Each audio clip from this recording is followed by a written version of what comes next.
पाकिस्तानी है, पाकिस्तान हमारा है। हम पाकिस्तानी है, पाकिस्तान हमारा है। पाकिस्तानी है,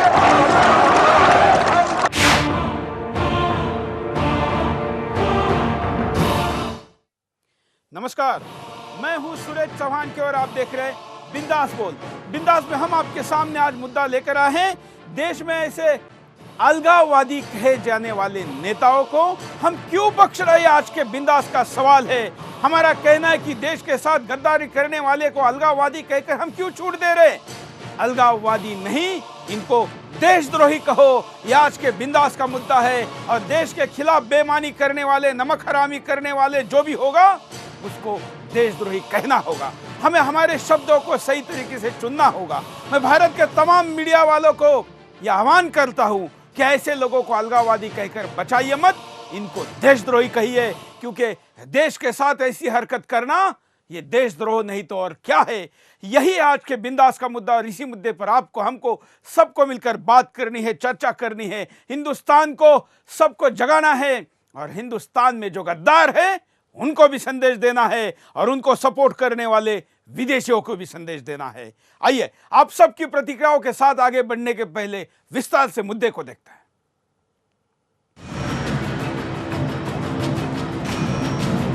सैयद अली शाह गिलानी, मसरत आलम भट्ट, शबीर शाह, ये सब वो कट्टरपंथी नाम हैं जिन्हें देश की एकता मंजूर नहीं है। गिलानी तो वो सांप है जिसने हर बार भारत को डसने का काम किया है।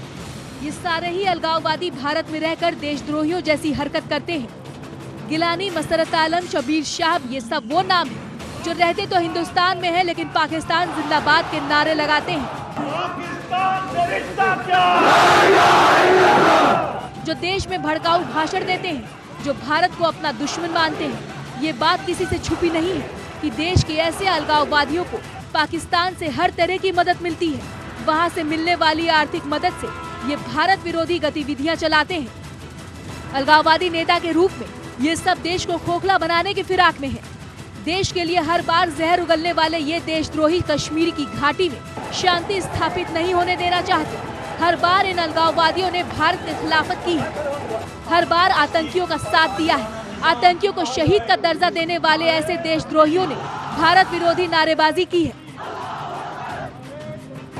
कश्मीर की घाटी को आतंक की आग में सुलगाने का काम किया है। गिलानी तो वो देशद्रोही है जो खुलेआम पाकिस्तान जिंदाबाद के नारे लगाता है। आज पूरे देश में ऐसे कट्टरपंथियों के लिए गुस्सा साफ साफ देखा जा सकता है। ये कट्टरपंथी भारत में आतंक को केवल बढ़ावा ही नहीं देते, आए दिन कश्मीर के कुछ इलाकों में खुलेआम ISIS के झंडे भी लहराए जाते हैं, पाकिस्तान के झंडे लहराए जाते हैं। ये सब के सब भारत की सीमा में रहकर ISIS जैसे आतंकियों को पनाह देने का काम कर रहे हैं। चाहे बात गिलानी की करें या फिर मसरत आलम की, ये सब के सब भारत के लिए वो भद्दा दाग है जिसे जल्द से जल्द धोने की जरूरत है। ऐसे सांपों के फन को कुचलने की जरूरत है जिससे आने वाले भविष्य में भारत के खिलाफ जहर उगलने का काम कोई ना कर सके और ऐसे देशद्रोहियों को कड़ा सबक भी मिल सके। जिस तरह से पाकिस्तान ने इन अलगाववादियों, कट्टरपंथियों का सहारा लेकर अपना बचाव किया है, उससे ये साबित हो जाता है कि भारत के इन आस्तीन के सांपों को बिल से बाहर निकलने नहीं देना चाहिए। आज जिस तरह से जम्मू कश्मीर में गिलानी के नजरबंद के विरोध में देशद्रोही अलगाववादी सड़क पर उतर आए और खूनी खेल खेलने की कोशिश की, उसे देखते हुए अब ये जरूरी हो गया है कि ऐसे सभी सांपों के फन को कुचल देना चाहिए। ऐसे सभी देशद्रोहियों के खिलाफ देशद्रोह का मुकदमा दर्ज करना चाहिए और बिना देर किए ऐसे सभी अलगाववादी देशद्रोहियों को सलाखों के पीछे पहुंचा देना चाहिए। तो यह मुद्दा है और इस मुद्दे पर आपको, हमको, सबको मिलकर एक संदेश देना है, एक आवाज उठाना है। और ये आवाज इतना बड़ा होना चाहिए कि तमाम ऐसे लोग जो इन देशद्रोहियों को अपना आवाज का साथ देते हैं, उनसे बड़ा देशभक्तों का आवाज होना चाहिए। और इसलिए बिंदास बोल में हम आपको आपका आवाज उठाने का पूरा मौका देते हैं। स्क्रीन पर चल रहे नंबरों पर आप वॉइस कॉल कर सकते हैं, स्क्रीन पर चल रहे स्काइप आईडी पर आप वीडियो कॉल कर सकते हैं, स्क्रीन पर चल रहे व्हाट्सएप पर आप अपना वीडियो रिकॉर्ड करके भेज सकते हैं और सोशल मीडिया पर अपनी प्रतिक्रियाओं के साथ हम इस मंथन को आगे बढ़ाते हैं। हमारे साथ ब्रिगेडियर BD मिश्रा जी जुड़े हैं। BD मिश्रा जी, आपका स्वागत है बिंदास बोल में। बीडी मिश्रा जी के साथ साथ आप तमाम लोग हमारे साथ पूरे 1 घंटे तक जुड़े रहेंगे और हम सब मिलकर इस चर्चा को आगे बढ़ाते हैं। एक वीडियो से शुरुआत करते हैं चर्चा की। मशरत आलम जो देशद्रोही है, हालांकि उसको कोर्ट ने अभी छोड़ा है, हमारी देश की न्याय व्यवस्था भी इन देशद्रोहियों को सजा देने में फेल है। हमें उस व्यवस्था को भी बदलना है, लेकिन ये देशद्रोही क्या कहता है देखिए। मेरी जान पाकिस्तान, पाकिस्तान मेरी जान, मेरी जान पाकिस्तान, पाकिस्तान मेरी जान, मेरी जान पाकिस्तान, पाकिस्तान गिलानी साहब का क्या पैगाम बनेगा, बनेगा पाकिस्तान, पाकिस्तान का क्या पैगाम बनेगा पाकिस्तान। मेरी जान, मेरी जान पाकिस्तान, पाकिस्तान मेरी जान, मेरी जान पाकिस्तान, पाकिस्तान मेरी जान, मेरी जान पाकिस्तान, पाकिस्तान गिलानी साहब का क्या पैगाम बनेगा, बनेगा पाकिस्तान, पाकिस्तान का क्या पैगाम बनेगा पाकिस्तान। बीडी मिश्रा जी, अगर ये देशद्रोह नहीं है तो फिर देशद्रोह है क्या? मैं समझता हूं कि इससे बड़ा देशद्रोह तो कुछ हो नहीं सकता है। और पहली बात तो यह है कि यह देशद्रोह के साथ साथ जो सबसे बड़ी बात देखने की है वो ये है कि अगर ये कहते हैं मेरी जान पाकिस्तान, तो इनको किसने रोका है? पाकिस्तान में क्यों नहीं जाते हैं? यहाँ पर क्यों बैठे हुए हैं? और दूसरी बात यह है कि इनकी जितनी अमीरी है वो इस वजह से है कि इंडिया में है, और इनको ये मालूम होना चाहिए कि ये देशद्रोह ये अपने लिए एक खतरा पैदा कर रहे हैं। क्योंकि अगर ये पाकिस्तान की तरफ देखें, जो ऑक्युपाइड कश्मीर है, वहाँ पर डेमोग्राफिक बैलेंस पाकिस्तान ने चेंज कर दिया है। वहाँ पर पंजाबी और सिंधी वो लोग आके बस गए हैं, लेकिन यहाँ पर इनको रहने की छूट आर्टिकल 317 दिया है, जो मैं समझता हूँ कि हमारे कॉन्स्टिट्यूशन का एक बड़ा फेल्योर है। बिल्कुल। मैं आपसे, आपके हाथ में शायद पुस्तक है और देशद्रोही की व्याख्या हिंदुस्तान को बताना आवश्यक है, क्योंकि हमारे देश में ऐसे भी प्रशांत भूषण जैसे वकील है जो इनके लिए वकालत करते हैं। तो भारत का संविधान भी इनके हरकतों को देशद्रोह कहता है। यह हमको हिंदुस्तान को बताने का दुर्भाग्य आया है। इसमें जो डेफिनेशन है इंडियन पेनल कोड 1860 का है। इसमें डेफिनेशन दी हुई है, यह इसके सेक्शन 124A में है, सेडिशन। और इसमें यह लिखा गया है, whoever by words either spoken or written or by signs or by visible representation or otherwise brings or attempts to bring into hatred or contempt or excites or attempts to excite disaffection towards the government established by law in India। तो ये जितनी कार्रवाइयां हैं ये इस परिभाषा में पूरी आती हैं। कौन से भी पूरी तरीके से देशद्रोह है, लेकिन इस देशद्रोहियों को वकीलों की वो बड़ी फौज मिल जाती है। इन देशद्रोहियों को, उन वकीलों को पैसे देने के लिए मोटा पैसा मिलता है, और पेट्रो डॉलर से लेके तमाम वो सारा फंड इन तक पहुंचता है जो हिंदुस्तान के खिलाफ आग उगालने के लिए पर्याप्त होता है।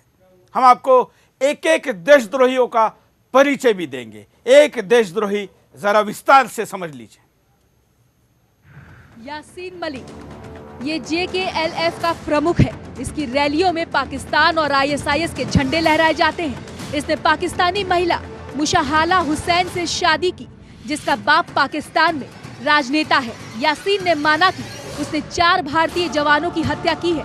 यासीन 1999 और 2002 में गिरफ्तार भी हो चुका है। 1990 में कश्मीर से हिंदुओं को भगाने और हिंदुओं का कत्लेआम करने में सबसे आगे रहा है। पाकिस्तान जाना और आतंकियों से मिलना इसके लिए कुछ भी नया नहीं है। सैयद अली शाह गिलानी कश्मीर का सबसे बड़ा आतंकी, दिल्ली के 5 स्टार होटलों में रहता है, दिल्ली के आधुनिक अस्पतालों में इलाज कराता है और बिल भारत को भरना पड़ता है। गिलानी अपना दोस्त पाकिस्तान को मानता है, भारत को दुश्मन मानता है। कश्मीरी युवाओं को पैसे देकर पुलिस पर पत्थरबाजी कराता है, पासपोर्ट भारत का रखता है और गुणगान पाकिस्तान की करता है। कश्मीरी पंडितों का कत्लेआम इसी के इशारे पर किया जाता है। कश्मीरी युवाओं को आतंकी बनाता है और अपने बच्चों को दुबई और ब्रिटेन में पढ़ाता है। जब कश्मीर में बाढ़ आई तो इस देशद्रोही ने कश्मीरियों की कोई सुध नहीं ली। ये कहता है कि हम पाकिस्तानी हैं और कश्मीर पाकिस्तान का है। ये ऐसे देशद्रोही है जिन देशद्रोहियों का एक भी बेटा हिंदुस्तान में नहीं है, दूसरे देशों में पढ़ते हैं, लेकिन हिंदुस्तान के बेटों को कश्मीर में हाथ पे पत्थर देकर, हिंदुस्तान के खिलाफ बंदूकें देकर, बॉम्ब देकर, उनके मन में विष भरकर उनको गोला बारूद की तरह ये इस्तेमाल करता है और पाकिस्तान का मोहरा बनाता है। कई कॉलर हमारे साथ जुड़े हैं, उनके पास चलते हैं। जय हिंद। जय हिंद सर, सूरज जी, मैं पुणे से विनायक बात कर रहा हूँ। हाँ जी, ये दरिंदर, ओवैसी, आजम खान, अबू आदमी जैसे राजनीति के लोगों के जैसे होता है सर, इन्हीं वजह से होता है। यही लोग गुंडा लोगों को पालते हैं और अलगाववादी का खुला समर्थन करते हैं। ये दरिंदर लोगों को पहला भगाना चाहिए भारत छोड़ के। जय हिंद। अगले कॉलर के पास चलते हैं। आप भी कॉल कर सकते हैं, अपनी बात को रख सकते हैं। जय हिंद। Hello sir. बोलिए। हाँ सर, मेरा नाम शमशाद अली है। हाँ। और मैं अबू धाबी से बोल रहा हूँ। हाँ हेलो। बोलिए। हाँ सर। सर, ये जो 3 लोग हैं जो देश को तोड़ने की बात करते हैं और हिंदुस्तान में रहकर पाकिस्तान की बात करते हैं, सर इनको तो फांसी होना ही चाहिए। लेकिन ऐसे लोगों को भी फांसी होना चाहिए जो इनको सपोर्ट करते हैं। बिल्कुल। और इनको बल जब मिलता है, इनको बल उस वक्त मिलता है जब देश के अंदर ऐसे लोग हैं जो ये कहते हैं कि मुसलमानों को पाकिस्तान भेज देना चाहिए। ये भी एक मुद्दा है, क्योंकि जो लोग पाकिस्तान की मांग करते हैं उनको तो पाकिस्तान भेजना ही चाहिए, और जो पाकिस्तानियों की मांग करने वालों का समर्थन करता है उनको भी भेजना चाहिए। जो इस भूमि को अपनी पुण्य भू, पुत्र भू, मातृभू मानता है, यही लोग यहाँ रह सकते हैं, जिसके लिए पुण्य भूमि है, जिसके लिए मातृभूमि है और जिसके लिए वो प्राण देने के लिए तैयार है। किसी स्वर्ग से कम उसकी व्याख्या में हिंदुस्तान नहीं है, उसी के लिए ये देश है। अगले कॉलर के पास चलता है। जय हिंद। ये सुदर्शन पे जो देशद्रोह पे चल रही कार्रवाई, सबसे पहले हमारी 370 धारा को खत्म कीजिए ना। ये मोदी सरकार भी तो कह रही थी 370 आते ही हम लागू कर देंगे। जब तक 370 खत्म नहीं करेगी, ये सारे आतंकवादी देश में कुछ न कुछ करते रहेंगे। बिल्कुल, लेकिन 370 खत्म करने के लिए मोदी को राज्यसभा में बहुमत चाहिए, और लोकसभा ही सोनिया गांधी, राहुल गांधी नहीं चलने दे रहे, तो 370 राज्यसभा में कहां से पास करेंगे, ये भी वास्तव है। और लोकसभा, राज्यसभा, मीडिया, समाज, विदेश में लॉबिंग, कई जगह पर इन लोगों के समर्थक हैं और वो समर्थक इनके लिए माहौल बना रहे हैं, इनको बचा रहे हैं और ऐसे गद्दारों को मोटा पैसा भेज रहे हैं। कार्यक्रम शुरू होने के पहले बीडी मिश्रा आंकड़े बता रहे थे जो सरकारी इंटेलिजेंस एजेंसियों के आधार, सोर्स के आधार पर है। बीडी मिश्रा जी, कितना पैसा मिलता है इन देशद्रोहियों को? इनको पैसे इतने ज़्यादा मिलते हैं कि शायद वो हमारे यहाँ का जो कैबिनेट सेक्रेटरी होता है उससे तकरीबन 30 गुना ज़्यादा हर महीने आते हैं। 30 लाख रुपए पाकिस्तान इनको पर मंथ देता है और 3 मिलियन सऊदी रियाल इन लोगों को मुहैया किया जाता है। और एक बात मैं और बताना चाहता हूं कि गिलानी 4 महीने जब ठंडक पड़ती है श्रीनगर में, तो यहाँ दिल्ली में रहते हैं, मालविया नगर में उनका घर है। उनका एक लड़का ये स्पाइस जेट में पायलट है और उनका एक लड़का, उसकी बहू, वो वहाँ पर रावलपिंडी में वो डॉक्टर हैं। मैं कहना ये चाहता हूँ कि गिलानी साहब को ठंडक वहाँ की पसंद नहीं है, कश्मीर की, लेकिन पाकिस्तान भी वो नहीं जाएंगे क्योंकि पाकिस्तान में भी गर्म जगह है। वो दिल्ली में रहना पसंद करते हैं क्योंकि दिल्ली में इस्लामाबाद की जो मनी आती है वो आराम से उनको मिल जाती है। बिल्कुल, तो इनके लिए ये कश्मीर का कोई आंदोलन नहीं है, इनका ये धंधा है, इनका पेशा। क्यों मैं आपको नहीं पेशा शब्द मलिक के बारे में बताना चाहता हूं। बीडी मिश्रा जी, पेशा शब्द तो एक अच्छा शब्द है, इन लोगों का ये धंधा है कहना पड़ेगा, क्योंकि ये भारत का नमक यासीन मलिक 89 से 94 तक ये आतंकवादी था और उसके बाद इसने 1995 में सरेंडर किया और 20 साल में ये टॉप, वहाँ का टॉप वेल्दी मैन हो गया है। कहाँ से वो बाद में पैसे आए? क्या एक आतंकवादी उसके पास इतने पैसे हो सकते हैं जो यासीन मलिक के पास है? बिल्कुल। चलिए यहां पर रुकते एक छोटे से ब्रेक के लिए, ब्रेक के बाद दोबारा आएंगे। बिंदास बोलिए। हम पाकिस्तानी हैं, पाकिस्तान हमारा है। हम पाकिस्तानी हैं, पाकिस्तान हमारा है।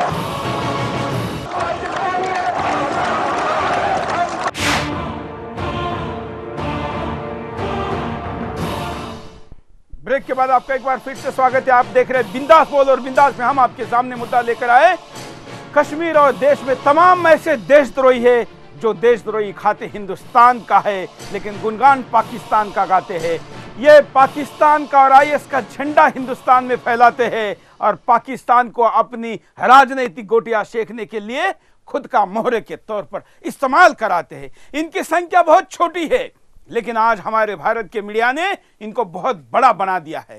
हिंदुस्तान की पूरे आबादी में कश्मीर जिस प्रकार का पूरा क्षेत्र है, जम्मू कश्मीर के 3 महत्वपूर्ण हिस्से, उसमें से कश्मीर घाटी के ही बहुत छोटे से, बल्कि 1 लाख भी नहीं हजारों की संख्या में केवल कुछ अलगाववादी लोग हैं जिनको केवल अलगाववादी कहकर हम उनका बचाव करते हैं। ये देशद्रोही है। इनकी देशद्रोह के वीडियो अगर आप देखेंगे तो आप कहेंगे कि इनको हम अलगाववादी क्यों कह रहे हैं। हम इनको अनावश्यक महत्व देते हैं, लेकिन जब अनावश्यक महत्व बाकी मीडिया दे रहा है तो उनकी सच्चाई आपके सामने लाने के लिए हम आपके पास कुछ ऐसे वीडियो और कुछ ऐसे तथ्य लेकर आए हैं जिससे इनकी पोल खोलना जरूरी है। यह हिंदुस्तान की बर्बादी की बात करते हैं। एक वीडियो हम आपको दिखाते हैं। ये खुलेआम कैमरे के सामने नारा दे रहे हैं कि हिंदुस्तान की बर्बादी करनी है। सुनिए। बर्बादी तक जंग रहेगी, भारत की बर्बादी तक जंग रहेगी, भारत की बर्बादी तक जंग रहेगी, भारत की बर्बादी तक जंग रहेगी। छीन के लेंगे आजादी, हम छीन के लेंगे आजादी, छीन के लेंगे आजादी, हम छीन के लेंगे आजादी, छीन के लेंगे आजादी, हम छीन के लेंगे आजादी। हम भारत को ये बता देना चाहते हैं कि उसने मोहतरमा आसिया अंद्राबी को आज गिरफ्तार किया है। अगर कश्मीर में उनकी गिरफ्तारी से मोहतरमा आसिया अंद्राबी का बाल भी बीका किया गया तो याद रखे हिंदुस्तान कि उसके दिल्ली के दरो दीवार कभी सलामत नहीं रह सकेंगे। हिंदुस्तान का सब्सिडाइज नमक खाके ऐसे देशद्रोही नमक हरामी करने वालों को हम क्यों महत्व दे रहे हैं, लेकिन इस महत्व को पाकिस्तान बढ़ाना चाहता है, इसलिए बातचीत में ऐसे लोगों को इन्वॉल्व करना चाहता है। मैं भारत सरकार का आभार व्यक्त करूंगा कि कठोर निर्णय के साथ ऐसे देशद्रोहियों को उन्होंने सख्त कार्रवाई की, लेकिन इसमें देरी हुई है। इस देरी को भरने के लिए कार्रवाई की गति को और बढ़ाना जरूरी है। बीडी मिश्रा जी के पास चलते हैं। मिश्रा जी, हिंदुस्तान का खाते हैं, सब्सिडाइज खाते हैं, वहां पर जाने वाली हर चीज आपके मेरे टैक्स से जाती है। जितना हिंदुस्तान किसी एक राज्य में सबसे ज्यादा पैसा देता होगा वो कश्मीर में दे रहा है। हमें बाकी कश्मीरियों पर प्रेम है, उनके लिए हम जान भी देने के लिए तैयार है, हम हमेशा कहते भी है, लेकिन ऐसे देशद्रोहियों के प्रति कार्रवाई होनी चाहिए। वो कार्रवाई का स्तर क्या हो सकता है? और जब हिंदुस्तान की बर्बादी की बात कर रहा है तो यह भी तो देशद्रोह है ना। यह पूरा सेडिशन है, देशद्रोह है। और सिंपल बात इसमें यह है कि इसमें कहीं पॉलिटिक्स नहीं आना चाहिए।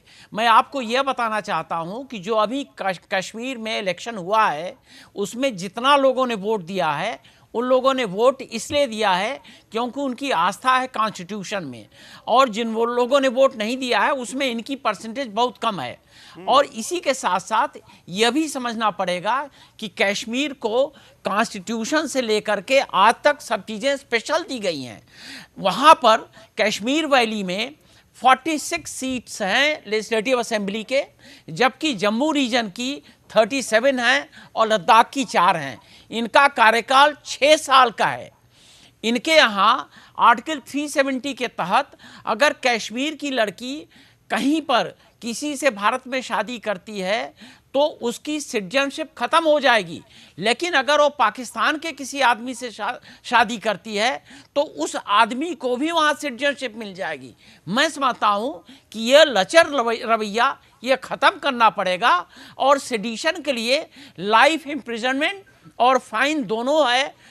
सेक्शन 124A वहाँ पर न्यायालय है, वो न्यायालय इनको कैसे छोड़ देता है? न्यायालय ऐसे लोगों को जब पुलिस अरेस्ट करके लेके जाती है, जम्मू कश्मीर सरकार जब उनको अंदर डालती है तो छोड़ देती है।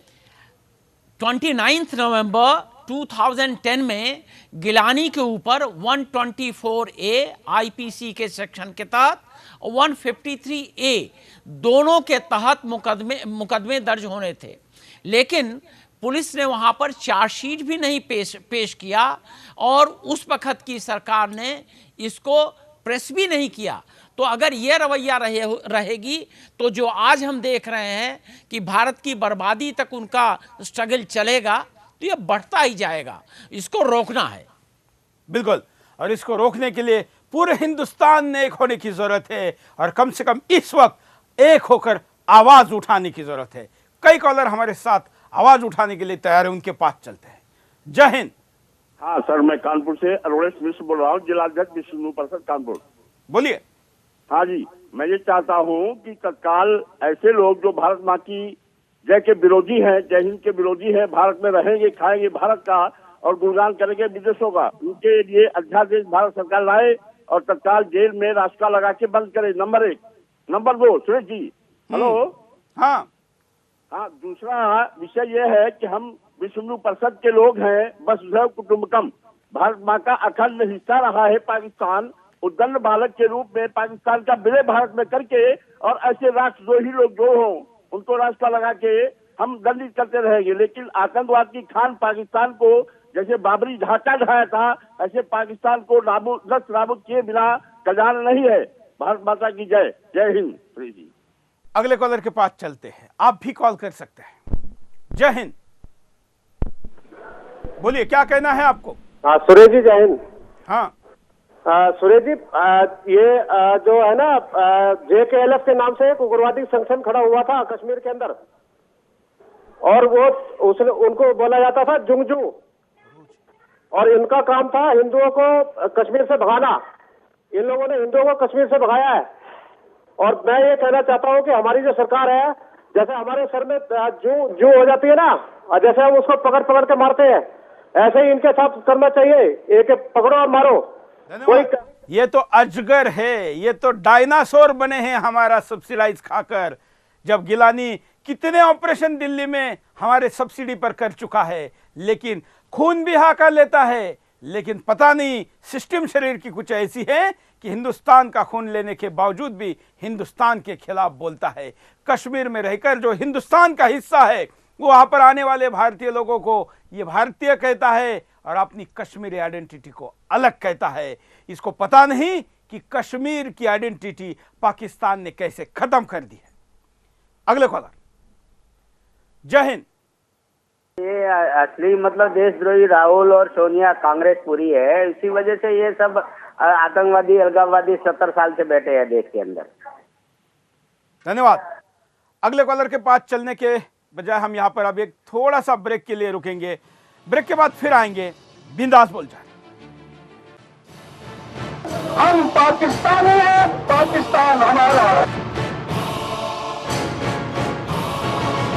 हम पाकिस्तानी हैं, पाकिस्तान हमारा।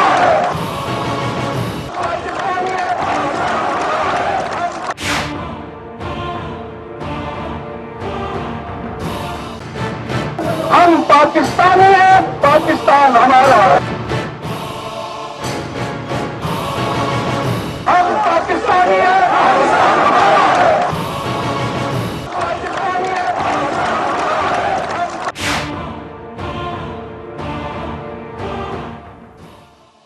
ब्रेक के बाद आपका एक बार फिर से स्वागत है। आप देख रहे हैं बिंदास बोल, और बिंदास में हम आपके सामने एक कार्यक्रम लेकर आए हैं कि अलगाववादी नहीं, इनको देशद्रोही कहिए, क्योंकि खाते भारत का है, नमक हिंदुस्तान का खा रहे हैं और नमक हरामी हिंदुस्तान के साथ कर कर ईमानदारी पाकिस्तान के साथ निभा रहे हैं।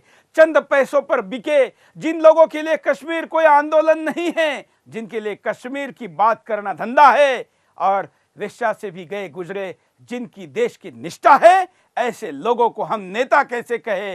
वहां का समाज उनको नेता नहीं मानता। ये एक चुनाव लड़ने की हिम्मत नहीं कर सकते। वहां की जो ये तथाकथित बातचीत करने के लिए जो पाकिस्तान जिस हुर्रियत को बुला रहा है, उस हुर्रियत को वहां पर नगर पंचायत और ग्राम पंचायत में भी सदस्य चुनकर लाने की औकात नहीं है। एक विधानसभा का चुनाव भी इनका कोई प्रतिनिधि लड़ नहीं सकता क्योंकि इनको वोट नहीं मिल सकते। लेकिन ये बात पूरे जम्मू कश्मीर के प्रतिनिधित्व की करते हैं और हम उनको उसके प्रतिनिधि मान लेते हैं। यह हमारी सबसे बड़ी गलती है। हम कारणों पर नजर डालते हैं कि हम क्यों ऐसा कह रहे हैं। देखिए,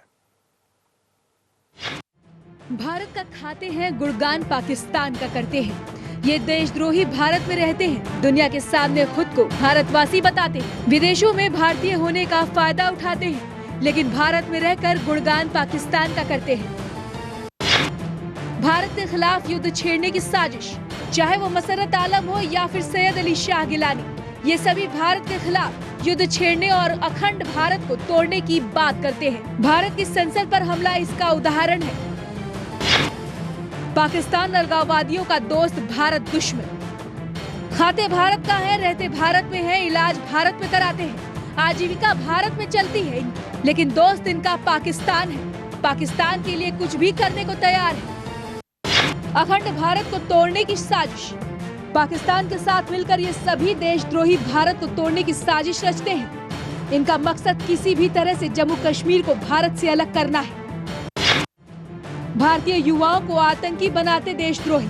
इन देशद्रोहियों ने हमारे कितने ही युवाओं को आतंकी बना दिया है, ये बार बार सामने आता रहता है। आज ये आतंकी युवा पाकिस्तान से वापस आने को बेचैन है।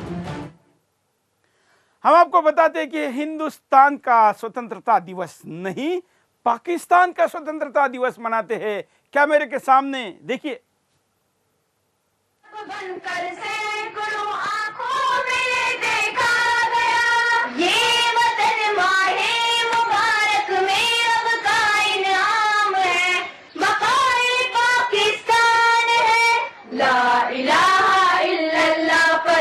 सबका ईमान है, हम मुस्लिम हैं, अपना वतन कायम अपने इस्लाम से, अहले पाकिस्तान पर रहमत है रब के नाम से। हम मुस्लिम हैं, अपना वतन कायम अपने इस्लाम से।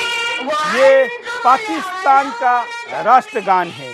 भारत में हो रहा है, भारत के जमीन पर हो रहा है, भारत के सब्सिडी से चलने वाले स्कूल में हो रहा है, लेकिन भारत का कानून इतना लाचार है, इन पर कार्रवाई नहीं कर पा रहा है। ये लाचारी जब तक नहीं छोड़ेंगे, जो हमने बातचीत के दौरान हिम्मत यहाँ पर दिखाई, कठोरता दिखाई, वो जब तक हम जमीन पर नहीं दिखाएंगे, इनकी देशद्रोही हरकतें ऐसे ही चलती रहेगी।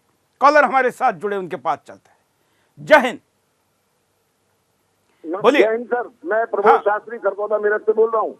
हाँ, मेरा कहना है सर, जो भी इस देश के अंदर देश विरोधी गतिविधियों में लिप्त है, चाहे वो पाकिस्तान का झंडा फहराता है, चाहे IS का झंडा फहराता है, या अन्य किसी प्रकार की देश विरोधी गतिविधियों में, देशद्रोह की अपराध में इन पे मुकदमे चलाए जाने चाहिए, इन्हें जेलों में डालना चाहिए, और ये सब चीजें संज्ञेय अपराध की श्रेणी में आती है और इनके खिलाफ किसी भी तरह की नरमी नहीं बरती जानी है, बहुत सख्ती से सरकार को पेश आना चाहिए। दूसरे, जो भी भारत से हमारा आदमी पाकिस्तान के अंदर जाए, वहाँ पर जितने अलगाववादी लोग हैं उन सबसे मुलाकात करे, और जो वहाँ के ऐसे प्रांत हैं जहाँ पर अलगाववादी लोग सक्रिय हैं, उन सबको भारत सरकार को समर्थन देना चाहिए, तभी पाकिस्तान का मुंह बंद होगा। ये मेरा कहना है इसके माध्यम से। चलिए अगले कॉलर के पास चलते हैं। जय हिंद। हेलो, बोलिए। आलम बोल रहा हूँ सीलमपुर से। बोलिए। सर, आप एंकर होके गाली देते हो ऑन स्क्रीन, ये अच्छा लगता है। अभी आपने कहा हरामखोर, नहीं तो क्या गाली नहीं देनी चाहिए? सर गाली नहीं देनी चाहिए ना। तो नमक हराम है, उसको नमक हराम कहना कहाँ गाली है? ये गाली नहीं है तो क्या है सर, आप उसे नमक हराम कह रहे हो? अरे जिनको गोली मारनी चाहिए उनको गाली तो देने दो आलम भाई। नहीं जनाब, गाली देना सही नहीं है मेरे हिसाब से। तो आप भी क्या पाकिस्तानी हो? नहीं, मैं पाकिस्तानी नहीं हूँ, लेकिन चलिए धन्यवाद। अगले कॉलर के पास चलते हैं। हम तो एंकर है इसलिए मजबूर है, गाली तक रुके हैं, नहीं तो ऐसे देशद्रोहियों को गोली मारने की भी तैयारी रखनी होगी, क्योंकि अगर सरकार के हाथ अधूरे हैं, मजबूर है या कहीं बंधे हैं, तो हिंदुस्तानियों को अपने हाथ ऐसे देशद्रोहियों के खिलाफ खोलने होंगे। बीडी मिश्रा जी, इसके पहले के कॉलर ने कहा था जो झंडे फहराने वाली बात है, ये खास करके कश्मीर में किसी एकाध मस्जिद पर फैलता है, हालांकि 1 सेंटीमीटर जमीन पर भी नहीं फैलना चाहिए, लेकिन इस पर कार्रवाई क्यों नहीं होती? मैं दो बातें बताना चाहूँगा। पहली बात तो यह है कि जो जनसंख्या है इन लोगों की, जो कि ये गाने गा रहे हैं, जो कि ये झंडे वहाँ फहरा रहे हैं, ये बहुत ही कम है। लेकिन इनका जो एक मूवमेंट है, ये मूवमेंट इनका एक फैशन बन गया है और दूसरा वेस्टेड इंटरेस्ट बन गया है। मैं जो कहना चाहता हूँ बात यह है कि वहाँ पर जितने भी चीफ मिनिस्टर आते हैं सबका टारगेट होता है आर्मी, और सबकी सब ये क्रेडिट लेना चाहते हैं कि आर्मी के कितने लोगों का उन्होंने कोर्ट मार्शल कराया, और यहाँ तक भी होता है कि तमाम झूठ अपराध उनके खिलाफ दर्ज किए जाते हैं, और कई ऐसे लोग सफ़र किए हैं जो कि अपराध में नहीं शामिल थे। इसका पर्पज़ ये है कि आर्मी को वहाँ मोरल डाउन करो, वहाँ पर जो एक्टिव है, जो वहाँ पर सचेष्ट है, जो वहाँ पर ताकतवर है, आर्म फोर्सेस हैं। लेकिन यह माहौल की वजह से वह भी जब एक झंडा फहराया जा रहा है प्रोएक्टिव नहीं रह जाते हैं, क्योंकि उनके ऊपर इतने दबाव हो गए हैं कि वो अपनी ड्यूटी नहीं कर सकते हैं। मैं समझता हूँ तो सबसे पहले वहाँ पर आर्म फोर्सेस को सपोर्ट किया जाए, उनको ये कहा जाए कि देशद्रोह की कोई भी एक्टिविटी होती है, झंडा फहराया जाता है, झंडा जलाया जाता है या नारे लगाए जाते हैं, वो प्रोएक्टिवली उसका विरोध करें, उनको अरेस्ट करें और उनको एफआईआर दर्ज हो उनके खिलाफ और जेल में जाए। पुलिस ये बहाना देती है कि उन लोगों ने चेहरे बांधे हुए हैं, और मैं कहता हूं चेहरे बांध के भाग जाते हैं, कैमरे पे आते हैं। पुलिस क्या करती? जब पता है कि फलानी जगह पर एक घटना घट रही है तो उसके पहले वो क्यों नहीं जा सकती? और जिस मस्जिद पर चढ़कर वो पाकिस्तान का और आईएस का झंडा लगा रहे, फैला रहे, उसके वहां के प्रमुख को पकड़ लीजिए, अगली बार ये कार्रवाई नहीं होगी। मैं आपको बताना चाहता हूं कि यूनाइटेड सऊदी अरेबिया में एक मस्जिद में आतंकवादी घुस गए थे और उन लोगों ने देश के खिलाफ, उनके देश के खिलाफ काम शुरू किया था। उस मस्जिद को सऊदी अरेबिया में आर्मी ने अटैक करके डिस्ट्रॉय किया था। तो कोई ये बर्दाश्त नहीं करता कि अपने देश के खिलाफ ऐसी कोई देशद्रोह की एक्टिविटी हो।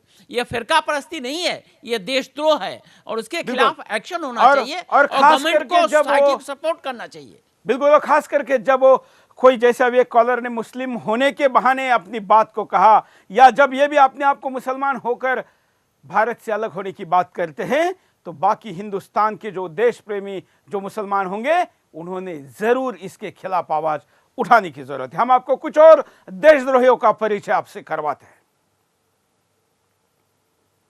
कबीर शाह ये कुछ दिन से शांत था, लेकिन भारत पाक एनएसए की बातचीत के वक्त ये अचानक से सक्रिय हो गया। ऐसा माना जा रहा है कि ये पाकिस्तान से पैसे लेकर भारत के खिलाफ फिर से खड़ा हो गया है। पाकिस्तान की बातचीत को तोड़ने के लिए पाकिस्तान ने इसे ही सबसे बड़ा मोहरा बनाया था। इस पर कई बार ऐसे आरोप लगे हैं जिसमें पाकिस्तान से पैसे लेकर कश्मीर में आतंक फैलाने का काम किया है। मीरवाइज उमर फारूक कश्मीरी है, इसकी पत्नी अमेरिकी है। कुछ दिन पहले इसकी पत्नी को सरकार ने देशद्रोह के आरोप में भारत छोड़ने का आदेश दिया था। ये अपने आप को नरमपंथी हुर्रियत गुट का बताता है। इसके बच्चे अमेरिका में पढ़ते हैं। कश्मीरी युवाओं को आतंकी बनाने के लिए उकसाता है। इसकी रैली में पाकिस्तान जिंदाबाद के नारे लगाए जाते हैं। ये आईएस आतंकी संगठन का भी समर्थक रहा है। इसकी रैली में कई बार आईएस आतंकी संगठन के झंडे लहराए गए हैं। मौलवी अब्बासी अंसारी हुर्रियत कॉन्फ्रेंस का अध्यक्ष रहा है। इसने बाद में हुर्रियत को 2 धड़ों में बांट दिया। युवाओं को भारत के खिलाफ भड़काने का मास्टरमाइंड माना जाता है। मस्जिदों में युवाओं को भड़काने और उन्हें आतंक की ओर ले जाने का काम करता रहा है। भारत में रहकर हमेशा पाकिस्तानी आतंकवादियों का समर्थन करता रहा है। कश्मीर को फिर से आतंकी घाटी बनाने का ख्वाब इसने देखा है। मोहम्मद अशरफ सहराई, इसे गिलानी का उत्तराधिकारी माना जाता है। गिलानी की संपत्तियों का ध्यान रखता है। गिलानी को पाकिस्तान से मिलने वाली आर्थिक मदद को आतंकियों तक पहुंचाता है।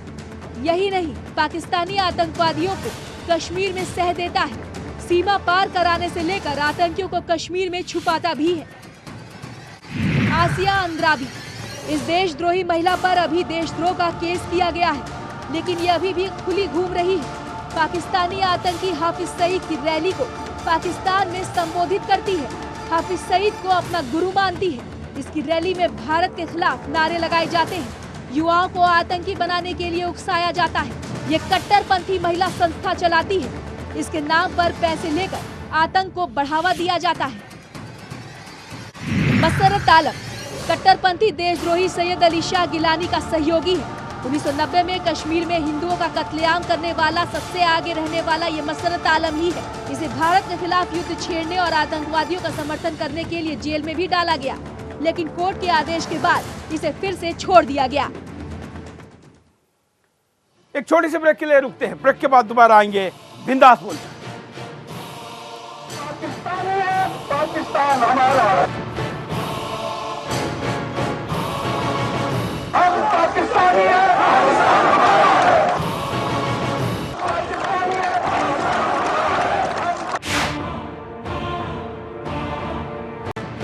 हम पाकिस्तानी हैं, पाकिस्तान हमारा,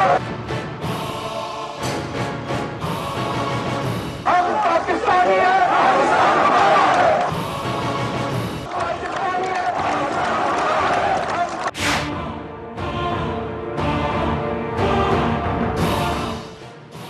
ब्रेक के बाद आपका एक बार फिर से स्वागत है। आप देख रहे हैं बिंदास बोल। हम बात कर रहे हैं अलगाववादी नहीं देशद्रोही कहिए, और इस बात के समर्थन में अब तक तमाम लोगों ने कॉल किए हैं और अब तक हमारे पास समर्थन करने वालों की संख्या इतनी बड़ी है जो निश्चित तौर पर इन देशद्रोहियों से कई हजार गुना बड़ी है।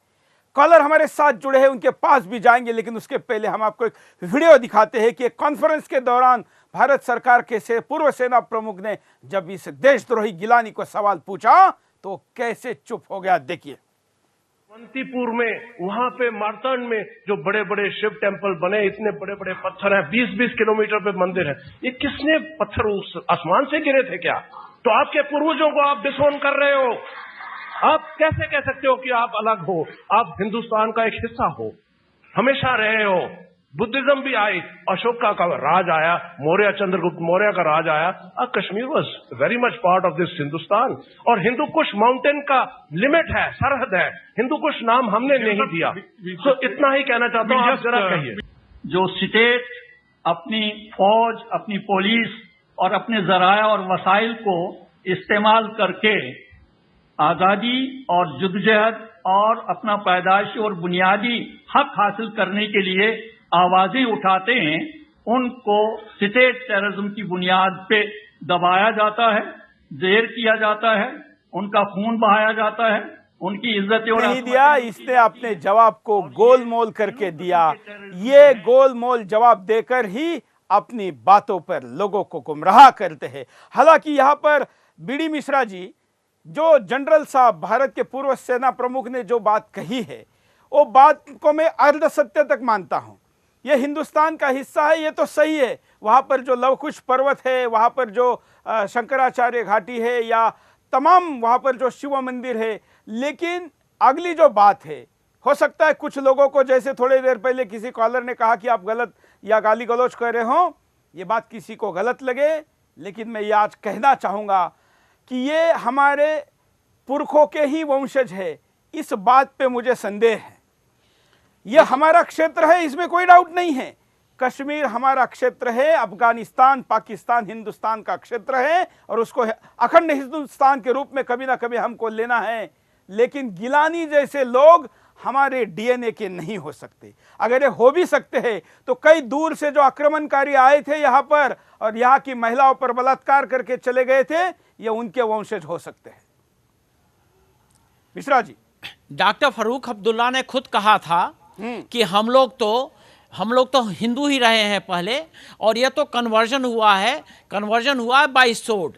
मैं एक बात कहना चाहता हूं, और जो कि इस प्रोग्राम पर एक मैसेज भी होना चाहिए कि जितने ये लोग अलगाववादी हैं और जितने ये लोग देशद्रोही हैं, अलगाववाद तो खैर एक हम लोगों ने रॉन्ग वर्ड कॉइन किया है, क्योंकि हम लोग रियलिटी नहीं देखना चाहते हैं, हम सच नहीं देखना चाहते हैं।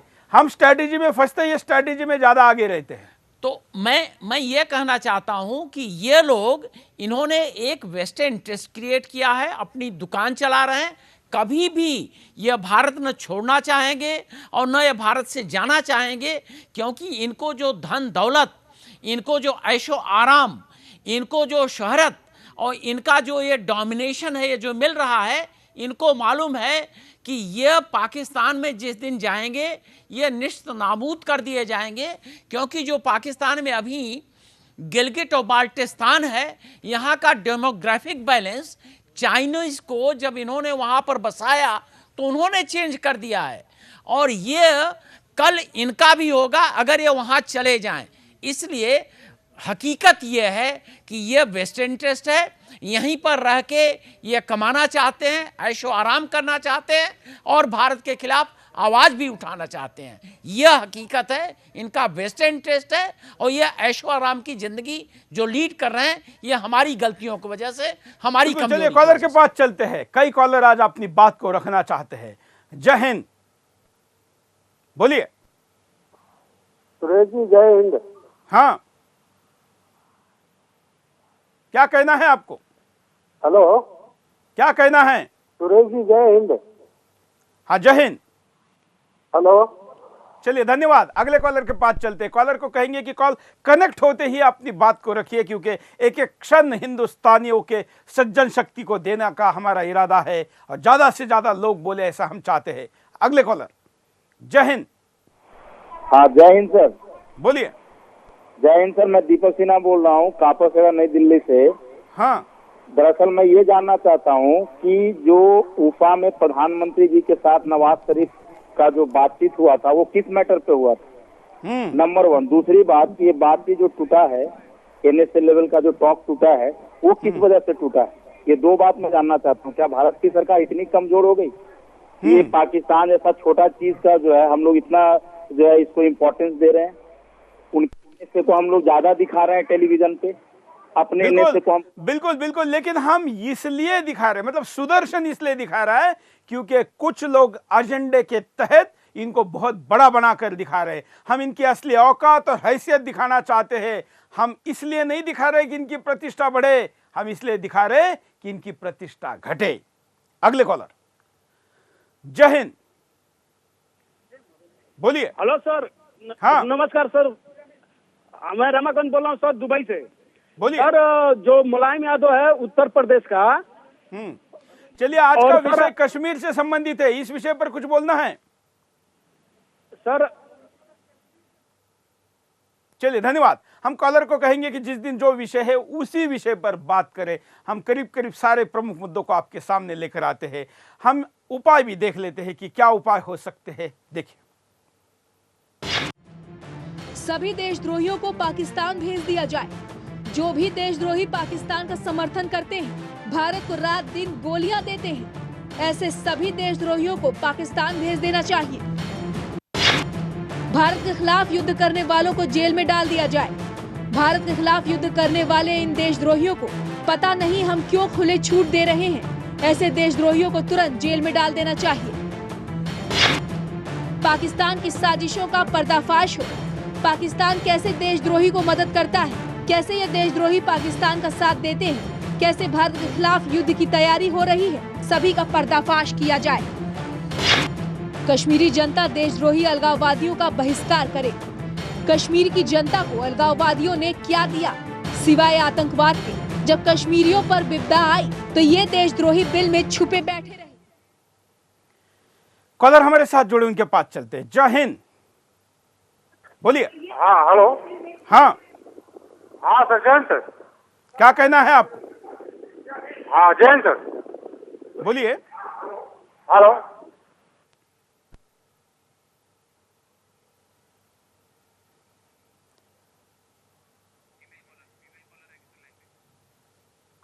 चलिए अगले कॉलर के पास चलते हैं। जय हिंद। हाँ जी, जो अभी कश्मीर के खिलाफ जो दिखाया जा रहा है या हमारे देश में उसके खिलाफ जो झंडा फहराया जाए, वो सभी लोगों को जेल में डाल देना चाहिए। बिल्कुल, धन्यवाद। बीडी मिश्रा जी के पास चलते हैं। मिश्रा जी, कार्यक्रम के आखिर में आते आते मुझे लगता है कि हिंदुस्तान को एक निर्णय करना चाहिए। और निर्णय यह होना चाहिए कि देशद्रोह के विषय की सजा 30 दिन के अंदर इसकी सुनवाई हो और इसको मृत्यु दंड दिया जाए। क्या यह हिंदुस्तान में नहीं हो सकता? मैं यह समझता हूं कि देशद्रोह का जो परिभाषा है उस परिभाषा को करेक्ट तरीके से उसको इंटरप्रेट किया जाए। वहाँ की जो सिक्योरिटी फोर्सेस हैं उनको उनका मोराल बढ़ाया जाए, उनको इनकरेज किया जाए जिससे वो प्रोएक्टिव हो, और उनको डिस्करेज न किया जाए। उनको कोर्ट मार्शल और उनको armed forces special power act हटाने की धमकी न दी जाए, और जो भी वहाँ पर ऐसी कार्रवाइयाँ होती हैं उसका कॉग्निजेंस लेना चाहिए, और पॉलिटिक्स के ऊपर उठ के और वोट बैंक की पॉलिटिक्स को मद्देनजर नहीं रखते हुए इसकी पर कार्रवाई होनी चाहिए। सख्त कदम उठाने का टाइम आ गया है, जरूरत है। बिल्कुल। कई कॉलर हमारे साथ जुड़े हैं, कई लोगों ने वीडियो भी हम तक भेजे हैं, उन लोगों को भी हम आज समय देना चाहते हैं, लेकिन एक कॉलर के पास चलते हैं। जय हिंद। क्या कहना है आपको? मेरा ये कहना है कि जो लोग आईएस के झंडे दिखाते हैं, पाकिस्तान के लिए नारे लगाते हैं, ऐसे लोगों को तुरंत गिरफ्तार कर लेना चाहिए, जेलों में डाल देना चाहिए। दूसरा मैं ये कहना चाहता हूँ कि पहले इन्होंने कश्मीर में आतंकवाद फैला के वहां से हिंदुओं का पलायन करा दिया, अब इनका पूरा पाकिस्तान का जो है जोर अब जम्मू के ऊपर चल रहा है। हम देख रहे हैं कि सारी घुसपैठ और सब जो है जोर अब इनका जम्मू के क्षेत्र में चल रहा है। सरकार को इस पर सख्ती से पेश आना चाहिए और जबरदस्ती से इनको जो है लाइन अप कर देना चाहिए पाकिस्तान को। बिल्कुल, धन्यवाद कॉल करने के लिए। बीडी मिश्रा जी का भी धन्यवाद और आप सब लोगों का धन्यवाद। और भारत सरकार को मैं आज के इस कार्यक्रम से प्रार्थना करता हूँ, खास करके नरेंद्र मोदी जी से प्रार्थना करता हूँ कि इस देश में देशद्रोह के लिए 30 दिन में कार्रवाई, उसकी जो भी सुनवाई करनी है वो सुनवाई, और उसके बाद उसको मृत्यु दंड। इस सजा के लिए आप संसद का विशेष सत्र बुलाइए, ज्वाइंट सेशन बुलाइए। जो इस विषय का, इस मुद्दे का समर्थन नहीं करेगा, ऐसा कोई राजनीतिक दल में हिम्मत नहीं है। अगर हिम्मत है तो ऐसा देशद्रोही राजनीतिक दल और उनके नेता हिंदुस्तान के सामने नंगे हो जाएंगे। उनको होने दीजिए और इस पर निर्णय करिए। जिस दिन ये निर्णय होगा और याकूब जैसे जब 20-25 एक दिन में फांसी पर चढ़ेंगे, हिंदुस्तान के खिलाफ बोलने वालों की ये सारी औलादे चुप हो जाएगी। हिंदुस्तान को इतना कठोर होना पड़ेगा, इतना मजबूत होना पड़ेगा और इतना सक्षम होना पड़ेगा। ऐसे ही राष्ट्र लंबे जीते हैं, ऐसे ही समाज को ज्यादा जीने का अधिकार है, और ऐसे ही राष्ट्र को दुनिया पर फैलने का या विश्वगुरु का बनने का अधिकार है, जो इतने सख्ती से उसके देशद्रोहियों को सजा देता है।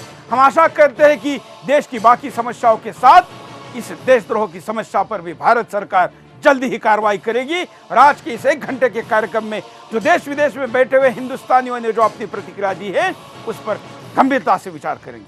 आज के लिए इतना ही। जय हिंद। हम पाकिस्तानी हैं, पाकिस्तान हमारा है।